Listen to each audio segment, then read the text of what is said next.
It was raining, the kind of cold, merciless rain that makes even the bravest souls run for shelter. But 17-year-old Alia had no place to run, no roof waiting for her, no warm food at the end of the day. She had only a broken umbrella, a half-empty plastic bag filled with stale bread, and her will to survive. That night, as she walked barefoot down the back alley of Shara-e-Faisal, Karachi, her tattered shawl soaked and clinging to her small frame, she stumbled upon what looked like a pile of garbage beside a large dumpster. But something about it felt different. There was movement. Curious and a bit concerned, she moved closer. Underneath the layer of old newspapers and a soaked trench coat, she saw a man, tall, unconscious, with a face bruised and beard unshaven, but unmistakably not just any man. His wrist wore a watch that screamed wealth. His shoes, though muddy, were custom leather. And most telling, his fingers wore rings that glittered even in the dull streetlight. Alia looked around. No one was paying attention. In this city, people turned away from things that didn't concern them.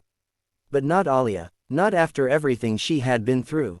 She gently shook him. Bye, are you okay? The man groaned faintly, muttering something that made no sense. He smelled of alcohol, but his hands trembled, and his eyes, half open, were filled with a kind of pain that went beyond drunkenness. She didn't think twice. She wrapped his arm over her shoulder and, struggling under his weight, somehow dragged him to her small one-room shelter beneath the old bridge where she stayed. The journey took almost an hour in the rain. She wiped his face with a wet cloth, made him drink water, and covered him with her only blanket. She didn't know who he was, but he was human, and that was enough for her. The next morning, he woke up with a headache that felt like his brain was splitting in two. His eyes scanned the small, cramped space.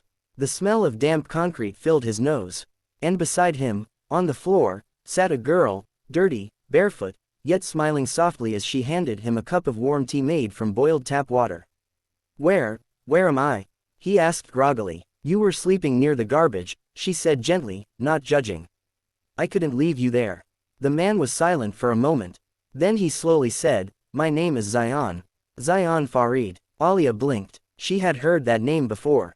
Everyone in Karachi knew the name. CEO of Farid Holdings. One of the youngest self-made billionaires. Philanthropist. Businessman. But the man before her looked like none of that. He looked broken. "What happened to you?" she asked. He took a long breath. "I lost everything. My wife, she left. Took my son. I made mistakes, trusted the wrong people. My board turned on me. I lost my position, my reputation.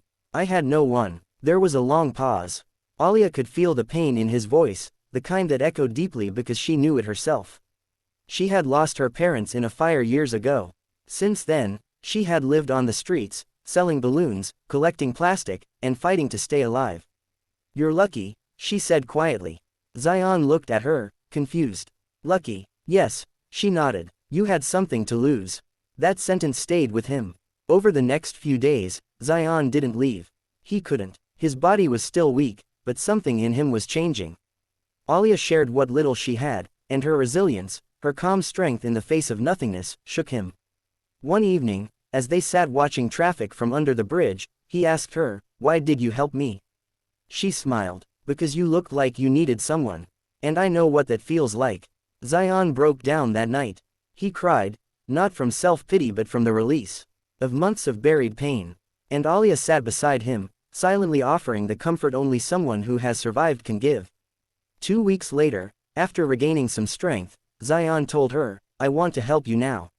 She shook her head. "You don't need to. I'm fine." "No," he insisted. "You gave me back something I had lost completely, hope." He left the next morning, but not before writing down her name on a scrap of paper. 3 months passed. Alia went back to her daily routine, cleaning windshields, collecting bottles, occasionally singing near cafes for a few rupees. She didn't expect anything from Zion. People make promises, and the world teaches you not to believe them. But one evening, as the sun set, a white SUV stopped in front of her. A man in a clean navy blue suit stepped out. For a moment, she didn't recognize him. Zion smiled. "I told you I'd come back." Alia stared, wide-eyed. "I got back on my feet," he said. "I had some friends who believed in me. I fought back, fixed my company, cleared my name. But I never forgot you. You didn't just save me from the garbage, you saved me from myself." She didn't know what to say. I want you to come with me. You don't belong here. Tears welled in her eyes, but she held her ground. What will I do there? I don't know anything. I didn't even finish school. Zion smiled, this time with warmth. You'll learn. I'll make sure you do. And so began Alia's new chapter. He enrolled her in school, gave her a safe home, and more than that, gave her belief in herself, in the future. Years later, Alia stood in front of a crowd at a scholarship ceremony hosted by the Alia Foundation, an organization that supported homeless and orphaned children. She looked at the audience and said, "People think I was saved by a millionaire. But the truth is, we saved each other." The camera zoomed out as Zion, now a quiet philanthropist and mentor, stood in the corner, tears in his eyes. The same bridge they once sat under was now painted, clean, with a plaque on it that read, "Sometimes, miracles don't look like angels.